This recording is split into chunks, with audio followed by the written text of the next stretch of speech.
시편 40편에서 42편까지 말씀입니다. 이제 42편은 다윗의 시인데 어떤 다윗이 어떤 상황에 처해 있는지 표제에는 기록되어 있지 않지만 40편 시의 내용을 쭉 보면은 짐작할 수가 있습니다.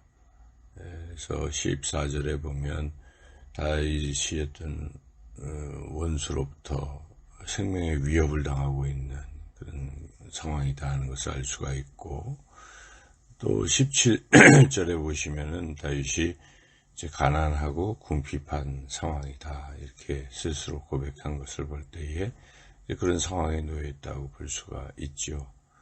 이러한 어려운 상황 속에서 다윗은 기도하면서 이러한 어려운 상황이 벌어지게 된 것은 자신의 죄악 때문이다 이렇게 생각하고 낙심합니다. 12절 말씀을 보시면 자신의 죄악 때문에 고난을 당한다는 그런 말씀이 있죠. 그렇지만은 다윗은 계속해서 낙심한 것으로 그친 것이 아니라 계속해서 하나님 앞에 간절히 기도합니다. 그래서 기도하는 중에 다윗은 과거를 생각하고 과거에 하나님께서 베풀어 주셨던 은혜들을 감사하고, 그리고 새 노래로 하나님 찬양했던 것도 기억하고, 그리고 말씀 듣고 기도했던 것도 기억하고, 또 하나님을 사람들에게 전했던 것도 회상하고 기억하면서 하나님 앞에 감사와 찬양을 드리죠. 그리고 이제 본격적으로 11절에서 17절까지는 다윗이 이 현재의 어려운 고난에서 건져달라고 간절히 기도합니다. 그리고 이 기도를 마치는 것인데, 다윗의 이 기도, 이 시편을 우리가 읽으면서 깨닫게 되는 것은, 우리가 어떤 고난 중에 처할 수가 있는데 그럴 때 무엇보다 먼저 다윗처럼 과거를 돌아보는 게 중요합니다. 과거의 고난 중에서 벗어나게 하셨던 그 하나님을 생각하고 하나님께 감사를 드려야 하겠습니다. 그래서 하나님이 나를 도우시고 여전히 나를 사랑하신다는 것을 확신하면서 이 현재의 고난에서 벗어나게 해달라고 간절히 기도해야 하겠습니다. 그럴 때 반드시 기도에 응답받고 또 어려움에서 벗어나게 될 줄로 믿습니다. 이제 41편은 시편 1권의 결론입니다. 1권이 1편에서 41편인데 까지인데 1편, 2편은 서론이고 3편부터 본격적으로 다윗의 시가 쭉 기록되어 있고, 41편은 이제 마지막 1권의 마지막 편인데, 어찌 보면 이 마지막 편이기에 또한 결론이라고도 볼 수 있는데, 그 결론 부분은 맨 마지막 13절에 하나님을 찬양하라 하는 것을 지난 것을 볼 때에 결론은 하나님 찬양입니다.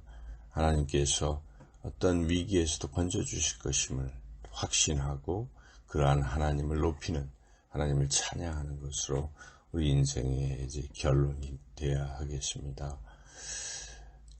이제 좀 더 41편을 살펴보면 다윗은 어떤 상황에 처해 있을까 짐작해 보면 5절에서 9절까지 보면은 다윗이 병에 걸렸는데 그런 중에 친구들이 자신을 이제 배반하는 것, 이런 배반당하는 상황인 것이죠.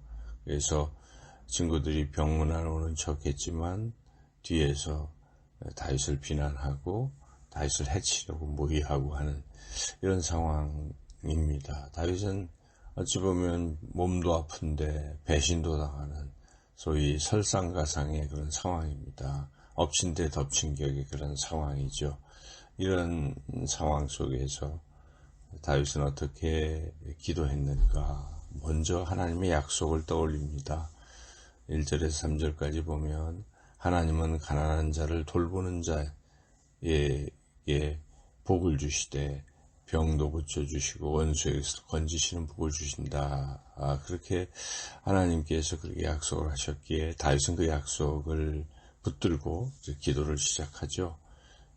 그러면서 이제 계속 이어지는 내용은 다윗은 자기를 지금 거짓으로 병문안해서 또 죽이려고 음모를 꾸미고 있는 이런 사실, 친구들의 그런 배신과 하는 이런 것들을 하나님 앞에 고발하는 그런 기도를 드리죠.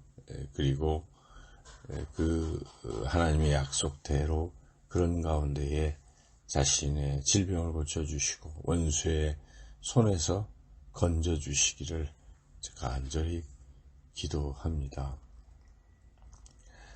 결국 다윗은 하나님의 약속의 말씀을 붙들고 기도했다 는 것입니다. 하나님은 이러이러한 하나님이시고 이렇게 약속하셨다 하는 것을 다윗은 알기에 그걸 붙들고 기도하는 것이죠. 느헤미야도 하나님의 그러한 이스라엘 백성을 구원하시겠다, 바빌론 포로에서 다시 돌아오게 하시겠다는 그런 약속을 하나님 앞에 내어놓고 그 약속에 기초해서 약속을 붙들고 기도했습니다. 그리고 응답을 받습니다. 우리도 이렇게 하나님의 약속의 말씀을 붙들고 기도할 필요가 있습니다. 그러기 위해서는 평소에 이 말씀, 성경 말씀을 늘 묵상하며 하나님의 약속을 기억하고 그 약속을 믿고 또 약속이 이루어지는 것을 삶에서 경험할 때 우리는 어떤 상황을 만날지라도 하나님의 약속, 주님이 약속하신 말씀 붙들고 기도하게 될 것이고 또 반드시 응답 받게 될 줄로 믿습니다. 다윗은 그렇게 기도했을 때, 기도를 마칠 때는 하나님께서 응답해 주실 것을 확신합니다. 이 41편 11절, 12절은 그런 확신에 가득 차죠. 그리고 마지막 13절에 하나님을 찬양하는 것으로 끝을 맺습니다. 이제 마지막 42편, 이제 새로운 제2권으로 들어가는 것인데 여기서부터는 다윗의 시라고 하는 표제가 없기 때문에 꼭 다윗의 시라 말할 수는 없죠. 특별히 고라 자손, 이 찬양하는 고라 자손들이 이걸 부른 노래라는 표제가 붙어 있는 것으로 봤을 때에 꼭 고라 자손이 이 시를 썼다고 말할 수는 없지만은 고라 자손이 관련이 됐다는 것을 알 수가 있고 더불어서 어떤 작자 미상에 그 중엔 다윗의 시도 있을지 모르겠습니다. 이제 그러한 시인들의 그러한 고백인데 42편에서 시인은 목마른 사슴이 시냇물을 찾듯 그렇게 하나님을 갈급하게 찾는 모습을 우리가 볼 수 있습니다. 우리는 그런 심정인가? 하나님을 정말 갈급하게 찾는가? 목이 말라서 물을 찾듯 그렇게 하나님을 찾는가? 믿음이 깊다는 것은 항상 목마른 사슴과 같이 시냇물을 찾는 심정으로 하나님을 찾는 그런 사람입니다. 시인은 역시 이제 이런 현재 상황 속에서도 낙심하지 않고 소망을 갖습니다. 소망을 오직 하나님께만 두겠다고 결단하지요.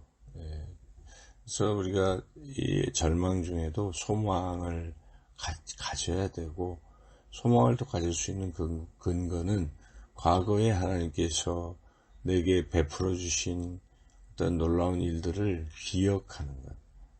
과거를 기억해 보면 우리가 소망을 갖게 됩니다. 과거에 하나님이 역사하셨기 때문이죠. 그래서 시인은 그런 어떤 절망적인 상황에서도 하나님의 그 은혜를 기억하면서 하나님께 소망을 두고 나가고 있습니다. 어떤 상황에서도 소망을 잃지 않고 다윗은 밤낮으로 찬송하고 기도하며 하나님을 찾습니다. 그리고 결국 이 시인은 그렇게 찾고 하나님의 응답을, 기도의 응답을 이제 받게 되는 것이죠. 그래서 우리도 어떤 상황에서도 때로는 아무것도 보이지 않는 그런 상황, 하나님의 침묵 속에 있다고 느낄 상황, 또는 폭포의 그런 거센 파도의 고난에 우리가 잠겨 있는 상황일지라도, 또 주변 사람들의 조롱의 소리를 듣는 상황, 그런 상황일지라도 이 시인처럼 목마른 사슴의 심정으로 하나님을 갈급하게 찾고 하나님께 대한 소망을 잃지 않고 나아가며 기도하고 찬양하고 나아간다면 하나님께서 반드시 도와주실 줄로 믿습니다. 오늘도 이 시편의 말씀들을 마음에 담으시고 하루 종일 살아갈 때의 어떤 상황 속에서도 굳건하게 하나님을 의지하고 승리하는 복된 삶을 살아가시기를 주님의 이름으로 축원합니다.